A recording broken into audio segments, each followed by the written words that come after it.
Business AM. Think forward.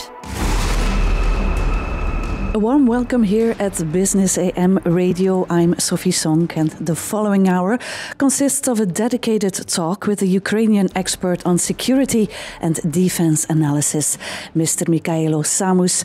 Welcome, Mr. Samus. Hello, thank you for inviting me. Hi. Mr. Samus, before you became a defense consultant and a journalist, you served 12 years in the Ukrainian armed forces. You are a male citizen of Ukraine. Is there a chance that you might get mobilized to join the armed forces again? Of course. And from your point of view, how did Ukraine get into this war with Russia? Is there a link with things being said in 2008 during top NATO meetings? And not to forget, Sarkozy and Merkel agreed to welcome Ukraine as well. You know, the Bucharest summit in 2008 was really a crucial point in modern history, not only for Ukraine, I'm sure, but for Russia and maybe for Europe, because I just remind that on this meeting, on the summit, on the Bucharest, on NATO summit, Putin personally arrived to Bucharest to have a talk with Euro-Atlantic leaders, and he recommend do not allow Georgia and Ukraine to get a member action plan for NATO. Means that he just prohibited to NATO to actually develop the Euro-Atlantic links between NATO and Georgia and Ukraine,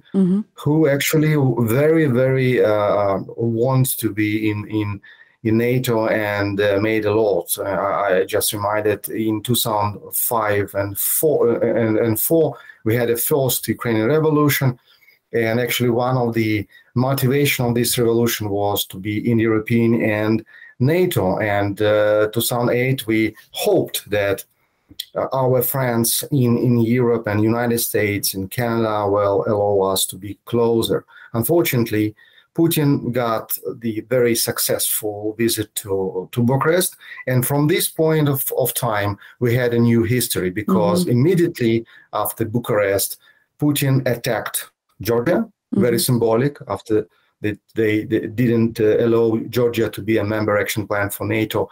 He attacked Georgia, occupied Georgian territory, and of course he started to try to change authorities in Ukraine. And we know that in 2010, Russian Yanukovych, president, arrived to office in Kiev in 2010.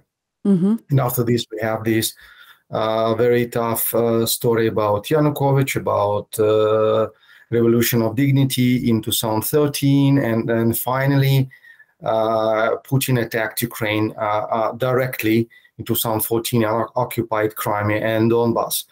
So I'm sure that even when I'm talking with my German friends and French friends before, not of course after 24th of February last year, but before 24th of February, they just told that no, it's not true that in Bucharest was a decisive and crucial point, but I'm still sure that it was a crucial point. For you, it opened the door. Understanding the Putin that he has a right to do what he wants on post-Soviet area, and he understood it like a signal from the Western politicians. There was a geopolitical disaster in the making. Can you describe how this took place? You mean the Bucharest summit? Yes. Or what? Yes. Yeah, in Bucharest summit it was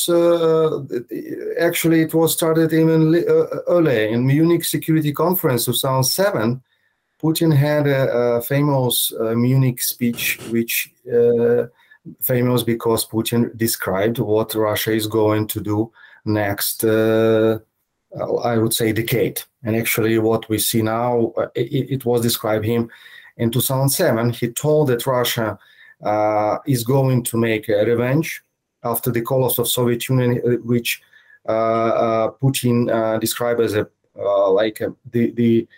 greatest geopolitical catastrophe in the 20th century. He told that Russia now is starting to make a new history period, and they will try to protect their historical interests, which in Ukraine we understood it that very directly, that Russia is going to reoccupy Ukraine, Georgia, and other post-Soviet territories which Soviet Union lost after the collapse of 1991. So when Putin arrived personally to Bucharest, it was absolutely clear that he is going to draw the lines on the map, of the new map of the Europe, which will be a Russian interest and Western interest. It was an idea of Putin to have a clear area of interest, which is like from the 18th or 19th century, but not from the 21st century. But nevertheless, Putin actually had a success. He achieved his goal, and what we see now in these days in Ukraine, this is a result of 2007 in Munich, 2008 in Bucharest. Did he use the confusion of the Ukrainians? Confusion? You mean the after the in 2013, the Euromaidan revolution took place, also known as the Revolution of Dignity. It started as mass protests provoked by the sudden and unexpected decision by the government of President Viktor Yanukovych on the 21st of November in 2013, not to sign an association agreement between Ukraine and the European Union. So starting from 2013, there was a lot of confusion for the Ukrainians. Was that something that Putin said, I'm going to use that confusion? Yeah, of course. It's first of all, the Revolution of Dignity was really provoked by a Yanukovych decision, which was against Ukrainian interests, Ukrainian moods, Ukrainian hopes that finally, after the several years of waiting, we will get this association agreement, which is actually wasn't any catastrophical as Putin and his propaganda described in that time. The Russian propaganda, if you try to find the Russian newspapers, media in 2013, before Revolution of Dignity, before Vilnius summit of European Union, when Eastern Partnership, it was kind of, if Ukraine signed this agreement, it means that it will be a catastrophic situation for economy, it will be a disaster for everything, because Ukraine totally depend on Russia and on gas, on industry, whatever, because it's a post-Soviet republic, etc. But when Ukrainians started to have a protest against this decision of Yanukovych, Putin immediately started to participate in this. So all of these decisions of Yanukovych during the Revolution of Dignity was dictated by Putin, and that's why it was so extremely bloody, and Yanukovych started to really shoot people. By the way, today is the day when in 2014, in February 20, Yanukovych ordered to kill people on Maidan. It was more than 100 people was killed, and it was a shock for Ukraine, because before, in Ukrainian history, after the collapse of Soviet Union, we didn't have any such a tragedy and any conflicts. We actually were very proud and honored that Ukraine didn't have any conflict compared to another post-Soviet republics, like Moldova, Georgia, Azerbaijan, Armenia, and other Central Asian, Tajikistan, for example. But in Ukraine, never. We didn't have any bloody conflicts, and it was the start of the bloody conflicts in 20th of February. And actually, in these days, Putin ordered to occupy Crimea, because, as you told, it was some confusion. It was a confusion on the strategic level, because Yanukovych escaped with support of Putin, and in Ukrainian system of authority, we had only parliament. But of course, parliament, it's not operational body. It's body for make laws, but not organize the defense, for example. And the problem was that, of course, together with Yanukovych escaped all of Ukrainian government, Ministry of Defense, secret services heads, because all of them were Russian agents. So as we had this situation, Putin understood it like a chance, window of opportunity to attack Ukraine. And he started to attack Ukraine immediately. He occupied Crimea because, as you remember, at that time, Russia already had a Black Sea fleet in Ukrainian territory, in Sevastopol. So he just ordered all of this Marine Corps to block Ukrainian units, and he ordered to send another kind of 30,000 special operation forces of military intelligence of Russia to Ukrainian Crimea to occupy. And never, of course, it was a very difficult situation because nobody in Ukraine could make an order for army because we didn't have a president, we didn't have a minister of defense, and all of generals, Russia, I mean the Yanukovych general escaped together with him.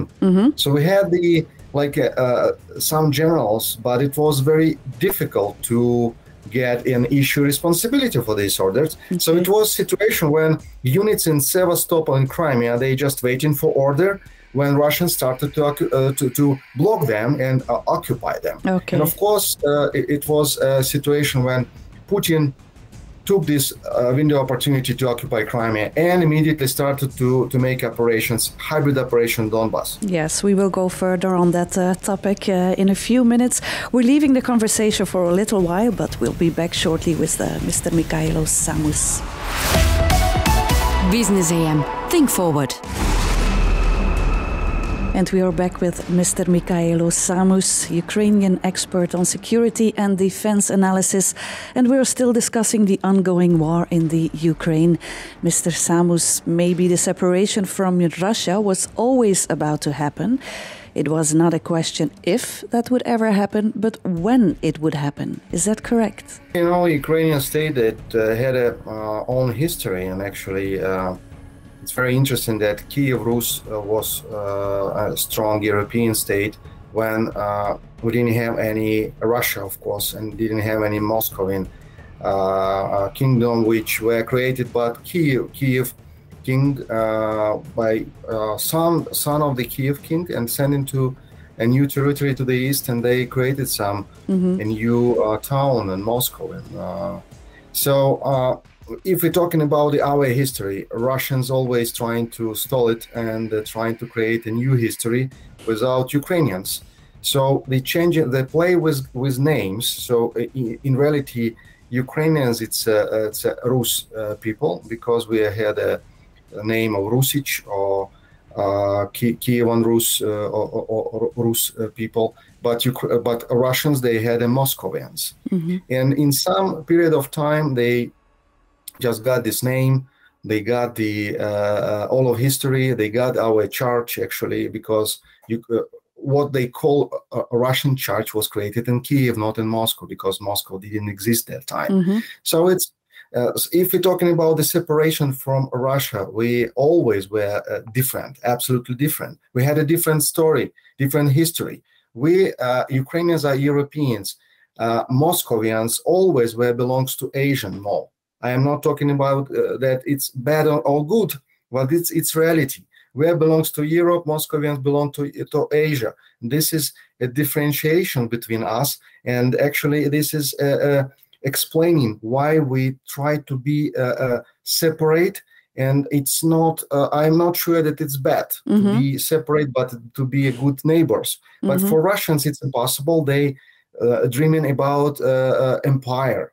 They dreaming about the great Russian Empire, Soviet Empire, the hybrid Russian-Soviet Empire, which is Putin now trying to sell to post-Soviet area and actually to the West, trying to say that actually Moscow now is the same Moscow that was 300 years ago. And of course, in 1980, when Russia was a strong state, Soviet state, together with Ukrainian side and other post-Soviet and post-Russian Empire territories. So for Ukraine, it's a principle to be not separate, but to be on own country, in own nation, own territory, and try to live how Ukrainian wants, but not Russians wants to say us how we want to live. This is very simple. Like, I think that it's normal for Europe.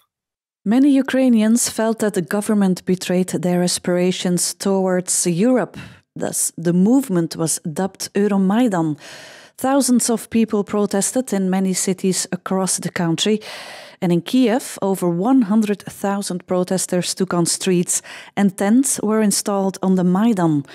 The result is that Putin took back the Crimean Peninsula. How did people react to that? I don't agree with that he took back. Because if you look at the history of the Crimea, it wasn't a Russian territory. It was Crimean Tatar state.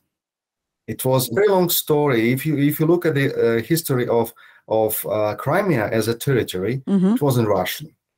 Again, it was a long history. It was even old antique state there, and Crimean Tatars and another state, Ukrainian state. Russian Empire just occupied it, like occupied a lot of territories in Central Asia and Caucasus, trying to occupy territories in Balkans and etc. It was in like 19th, 18th, 17th centuries. It was a little bit different times. If it started to say and look at the United States history or maybe European history, everybody has a long story and a long history in their life. And if you're trying to put the 17th century to 21st century, we will have a lot of problems. So I think that the problem for Russians, that they try to change the history since beginning of this Putin regime, because during the Yeltsin period in 1997, Russia signed agreement. It's so-called Grand Agreement with Ukraine, with recognition all of boundaries, including Crimea and Sevastopol.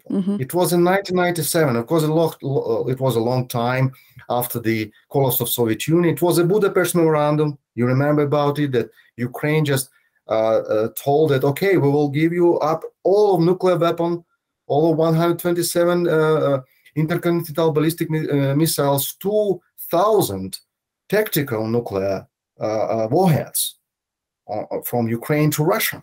But please give us a little bit independence and freedom.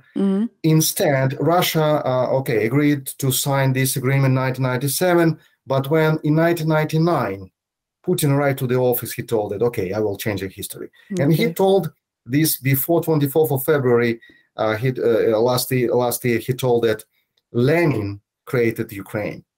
It was so interesting, like a new book from the some fantasy So everything what Putin talking about history, it's something like creation of some artificial intelligence. I would say. Yeah, but he once said, that Russia is not a complete empire without Kiev. Is that a matter of misplaced pride? No, it's what I told that actually, Russian Empire, what they talking about their roots, of course, because they always trying that this is Orthodox, this is Slavic, and this is a strong empire with very long history. Of course, it's Kiev. It's Kiev Rus. It's not Moscow. Moscow, it's not an old town. And as I told, Moscovian state mostly belongs to Asian, to Tatar, and other developments was happening in that time, because Kiev Rus was a part of European issues in that time. So if you're talking about the Russian Empire, of course, you need to have a Kiev Rus inside, because in the same time you have a history, you have everything, myths, church, as I told, and of course you told that they are Slavic nation, but if you belong to Moscovian state, you're Asian nation. It's not Orthodox, it's not a Slavic. So it's, of course, to clean up this, it's easier to say that you are Kiev Rus and your roots in Kiev, but not in Asia, and in not Kazan, for example. Then the 24th of February 2022, the invasion started. Did you see this coming? What went through your mind? Did you see this as a Russian arrogance or as a serious attack to change the course of Russian history? You already did, but... Yeah, they 24th of February, 2022. Yes, it was a crazy mistake and crazy decision of Putin to attack with full-scale operation. Even though I'm a military analyst, we saw that Russia, after the start the war in 2014, in February, as I told, from starting with occupying the Crimea and after this Donbass, after this the 8 years of positioning war on Donbass. It was a low intensity war, but it was war. And of course, in 2016, our center understood that Russia is going to organize some full-scale operations, because in 2016, in August, they finished to build in new 3 armies. First tank army close to Moscow, 20th army, mechanized army close to Voronezh, and a new 8th army on close to Novocherkassk. It's a southern part of Russia. So since that time, we understood that, of course, they are preparing for full-scale operation, and especially after the Zapad 2017 exercise in Belarus, we understood they are trying to exploit Belarus territory to organize and prepare invasion from Belarus territory. So, of course, for Ukrainian military intelligence, it wasn't something like surprise in February 2022. We prepared for it, but we didn't know that Putin is so crazy, because it was impossible to occupy Ukraine. I remind you that Ukraine, from the territory, it's the largest country in the Europe. It's larger than France, for example. So occupy such a big country with 150,000 troops without normal preparation, without supremacy in the air, it's impossible. So we told it was wrong decision. Even we told it half of a year before, 24th of February, 23rd of February, we told it would be a great mistake. But Putin unfortunately made this mistake, because of bad intelligence and bad making decision process. Okay, we will come back to that later, to the bad intelligence of Russia. But we are leaving the conversation just for a moment, and we'll be back shortly with Mr. Mykhailo Samus. Business AM. Think forward. And we are back with Mr. Mykhailo Samus, Ukrainian expert on security and defense analysis. And we are still discussing the ongoing war in the Ukraine. Mr. Samus, regarding the invasion and especially of Kiev, how could Putin be so mistaken? He has the FSB, they have a fearful reputation. And according to you, there was no intelligence from a Russian side? Yeah, it was a lot of intelligence. It was a lot of agents. They had actually satellites and etc. So I'm sure that they had a lot of information. But you know, the intelligence processing cycle, including not only information, so like a data, the raw data, they should be processing to have intelligence, and after this to put the making decision process. The problem is all of dictatorship, that sometimes, that not only sometimes, pardon, they always always the people who are reporting the information and reporting some intelligence for making decision process, they trying to give good information, which is responsible for understanding of the situation by dictator. So the trap for Putin is the same like this. So his generals, they knew that Putin is very, very like to attack and occupy Ukraine. And actually, when he asked him, are we ready to organize these operations? Of course, generals couldn't say that, okay, Putin, we don't ready because we had a $1 trillion for budget. It's not a joke. They had it for last 10 years. They put $1 trillion only for weapons. But of course, majority of this money was stolen, as usual in Russia. So they still had only Soviet equipment instead of very modern, which we had only on the parades in Moscow. So when they reported that we are ready to attack Ukraine. Ukraine are not ready to be on successful defense. So they attacked, and they were very surprised that Ukraine had a territorial defense. A lot of people joined the territorial defense, and Ukraine started to use asymmetric approach first of all, and of course they use a network-centric warfare approach. What does it mean? It's a good intelligence. It's a lot of drones, and this is a lot of very fast decisions.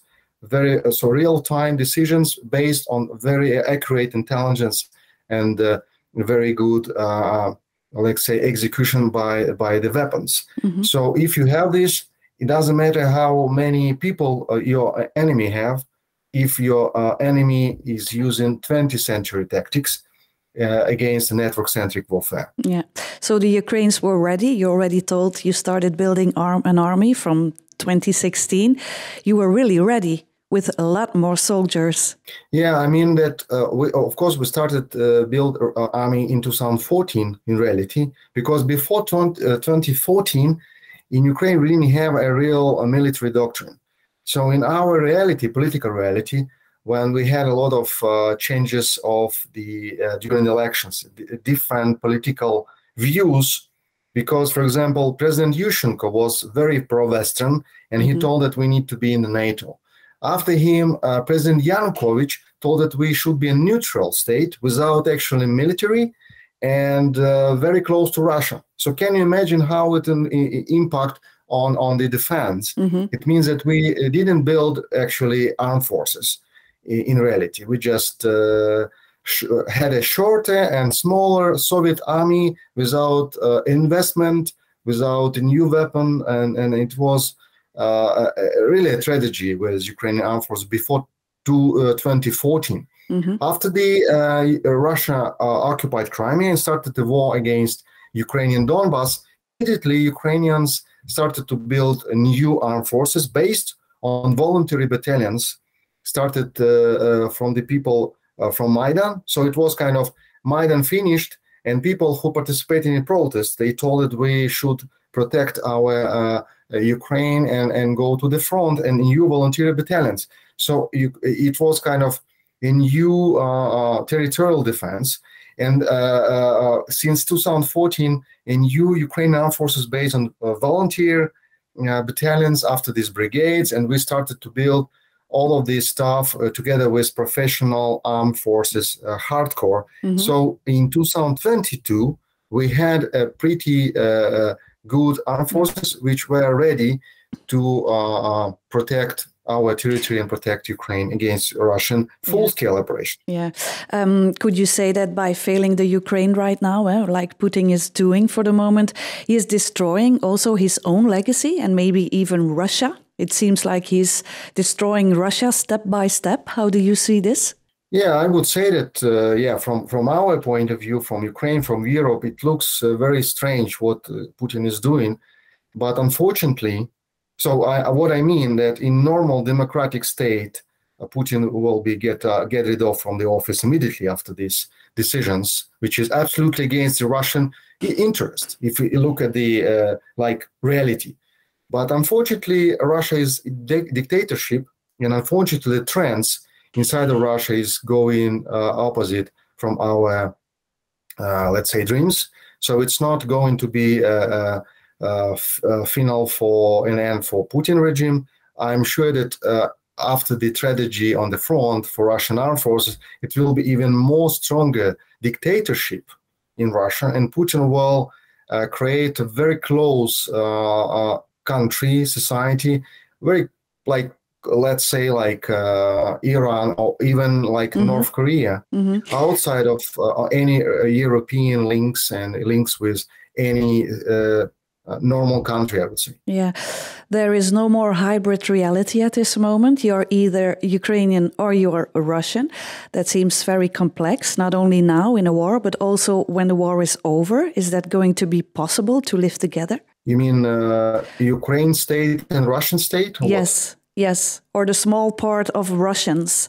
Will they be able to live in Ukraine when the war is over? You know, in Ukraine, we have a political nation. We don't have differences between what is your color or what is your ethnical roots. My wife is Russian roots, so what? She's Ukrainian. If you like to be Ukrainian, you're welcome. If you want to be Russian, you could go to Russia. It's a political nation like in Europe. If you like to live in Belgium, okay, you could live in Belgium. What is the problem? For Russians, Ukraine doesn't exist. I mean, Russians who support Putin. In Ukraine, now after all of these strategies and destroying occupied territories, I'm not sure that any people could live in these territories before reconstruction. So if you think that on occupied territories now live a lot of people, no, it's not true. It's actually when Russian armed forces is going forward, they destroying everything forward. You could look at the Mariupol city. You could look on any city like Severodonetsk, Lysychansk. Now they destroying Bakhmut, for example, just destroying with artillery, with all of fire what they have, and no people could live there. Only several people who just don't want to live. I don't know, from personal reasons. But it doesn't matter whether Russians or Ukrainian, Moldovan, or I don't know, American. Okay, so you won't talk about Ukrainian separatists, the people, the Eastern Ukraine and the Russian fighters over there. Sorry, would you call them Ukrainian separatists? No, it's no separatism in Ukraine at all. So if you look at the European Championship 2012, when Donetsk and Shakhtar Donetsk was one of the greatest stadium there, actually still here. I mean, in Donetsk, a little bit destroyed by, nevertheless. It was a great city, Ukrainian city, without any problems. Yanukovych and his team was from Donetsk, and there he was a Ukrainian president. And a lot of people believed him that he will build a strong Ukraine state, maybe neutral, like Yanukovych proposed. The problem is that in any country of post-Soviet Union, you could find a so-called Homo Sovieticus. So people who dreamed about Soviet Union, they are not dreaming about Russia. They don't know what does mean Russia means. They don't know what does mean Putin means. They remember the young years when they were young and healthy, and it was a great time. Of course, for them it was maybe great memories. So like in Moldova, for example, you could find some people who wants to live in Soviet Union, but it's not a reality. It's a fantasy which Putin playing and using this. So I'm not sure that Ukraine will have any separatism after this war. I think it will be a great opportunity for all of Ukrainians. It doesn't matter who you are, what language you speak. Actually, you see, before war, you could speak, even now, you could speak easily in Kyiv in Russian language, no problem. No problem at all. Are there Ukrainians fighting with the Russians against Ukraine? Say again? Are there Ukrainians fighting with the Russians against Ukraine? Or is that impossible? You mean the Ukrainian citizens? Of course, yes. It's possible. A lot of collaborationists who want, I told you, they are dreaming about Soviet Union. So they supporting Russian armed forces because they want to live in Soviet Union, not in Ukraine, not in Europe. Because in Europe, they think that it's not very nice. They never been in Europe, of course, but they think that it's very bad territory. Yeah, very bad territory. Okay, we're leaving our chat just for a moment and we'll be back shortly with Mr. Mykhailo Samus. Business AM. Think forward. We are back with Mr. Mykhailo Samus, Ukrainian expert on security and defense analysis. And we are still discussing the ongoing war in Ukraine in our last part of this program. Mr. Samus, Moldavia fears an occupation at the moment. Could this be a reality? Yeah, it was reality since 24th of February because Russians, of course, they had a southern part of the operation. They tried to occupy Kherson, Mykolaiv, and after this Odessa. If you occupy Odessa, and especially with maritime operations with Marine Corps. So of course you're very close to Moldova, and in this case it was very high probability that Russia will try to occupy Moldova immediately. But Ukraine stopped the southern part, and you know that Ukraine just get off Russians from the Dnieper River on the Kherson Oblast. Now it's impossible. If you're talking about military point of view, from the hybrid point of view, they have an occupied territory of Transnistria. So in this Transnistria, they have Russian forces, and it's not so many forces, like about 1,000 troops. But of course, they have a proxy on Transnistrian proxy, approximately 20,000. And the problem is that Moldova actually doesn't have armed forces. No. This is a problem. Only 6,500 soldiers. Yeah. So in this situation, Russia tried to organize a conflict just to make another conflict point on the European map. But I think it will be disaster for Russians, because if Moldovan government will ask Romania and Ukraine to help, because I remind you that Moldova actually surrounded by Romania and Ukraine. In this case, Romania and Ukraine, which is very close partners, now they will take care about it, and Russia doesn't have any chances, of course. But to create conflict, Russia could organize it, like in Balkans. You know, any time they could try to organize a Kosovo situation with Serbia, on Bosnia and Herzegovina, Republika Srpska. This is very the same scenarios. The new spring offensive of the Russians has begun. Are the Ukrainian armed forces ready again this time? Of course, it was a lot of information psychological operations, unfortunately, even in Western media, that it will be something like full-scale operations again, very similar like in the 24th of February last year, with 7 directions, with northern part, eastern, southern, etc. But in reality, what they have offensive, it's only Donbas. And of course, Ukrainian forces ready with what we are demonstrating every day and every minute, that destroying a lot of Russian forces on the Donbas. Could you sketch what could happen from a Ukrainian point of view, let's say in March or April?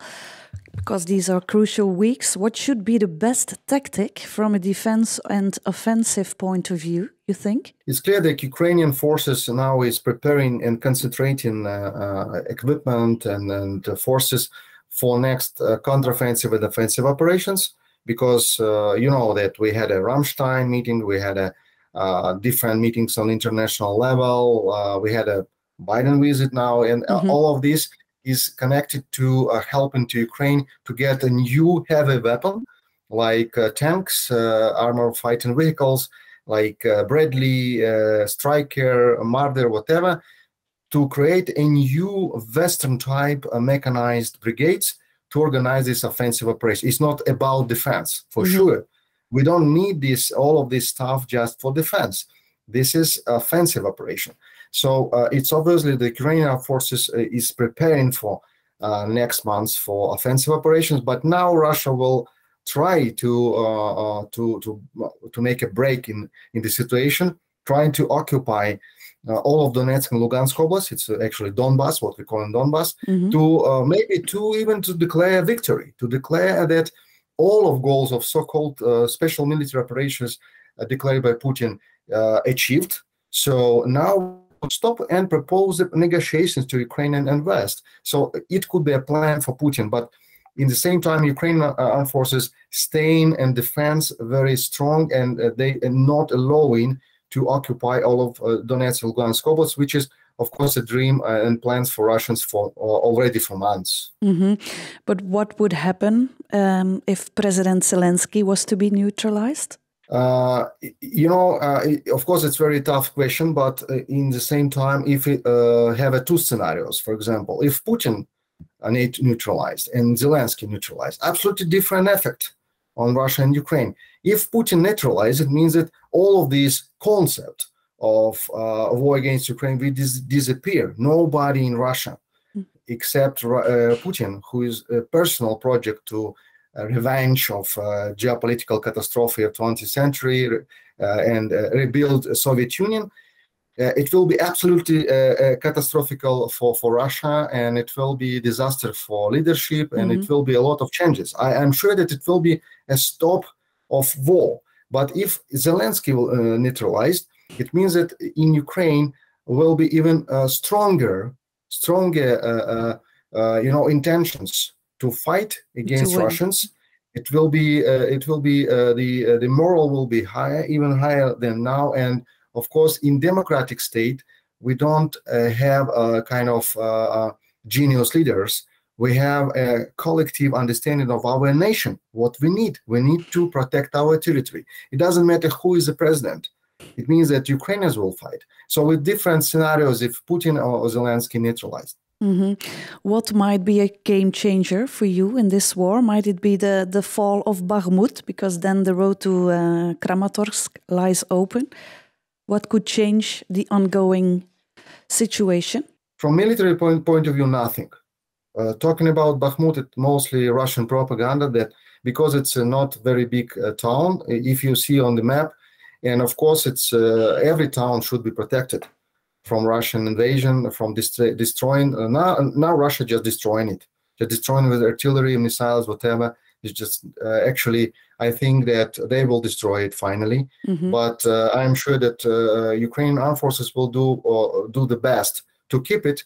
And of course, from the military point of view, if even Bakhmut will left by Ukrainian forces, it won't be an end of defense on Donbass, because after Bakhmut we have another line of defense, and after this line of defense we will have another line of defense. So before Kramatorsk and Slavyansk, we have a lot of lines of defense which will be the same strong as Bakhmut line of defense.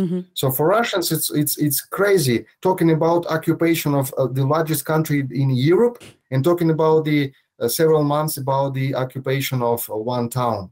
It's crazy situation, and it's a disaster for Russian armed forces, by the way. And how do you see the outcome of this war? Can Ukraine win? Yeah, basically we could talk about the 4 scenarios. First scenario, Ukraine win. Second, Russia wins. Third, stalemate, which means that nobody have resources to continue the war, and like a frozen conflict. And fourth, it's never end war. So if you're talking about what Ukraine needs and what Ukraine is going to make its first scenario, because second, third, and fourth, it's not for Ukrainian interests, because Russia is interested in frozen conflict. We had it from the 2014 when we signed the Minsk agreement, and Russia used this time just prepare more armed forces to build a new armies around Ukraine. So we don't need this again.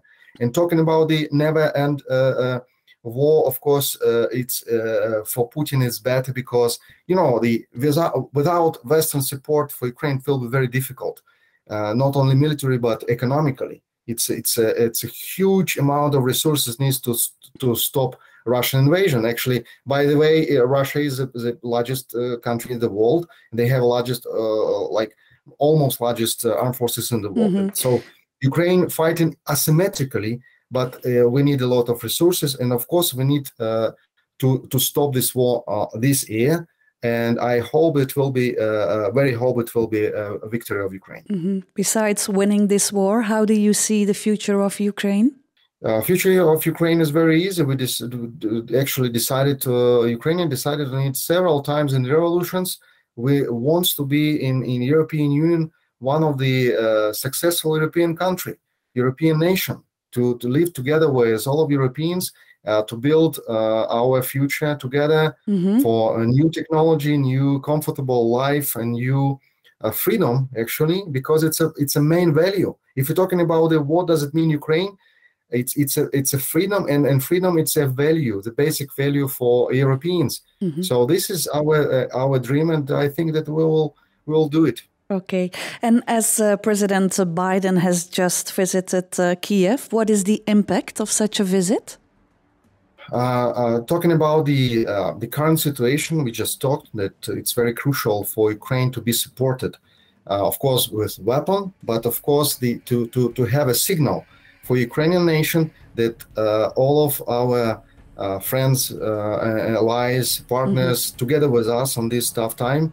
I think that President Biden made a great step to give the signal that United States and of course all of our European partners together with Ukraine, and it's not a question Ukraine wins or not, but visit of Biden to Kyiv means that United States will support, at least the United States will support Ukraine till the victory, but I hope all of our European partners and friends will support us. It's a strong signal. Thank you. We have come to the end of our program, and it has been quite revealing and clarifying to have had this discussion with you, Mr. Mykhailo Samus. Thank you very much indeed. Good luck, and our hearts are with the people of Ukraine. Business AM. Think forward.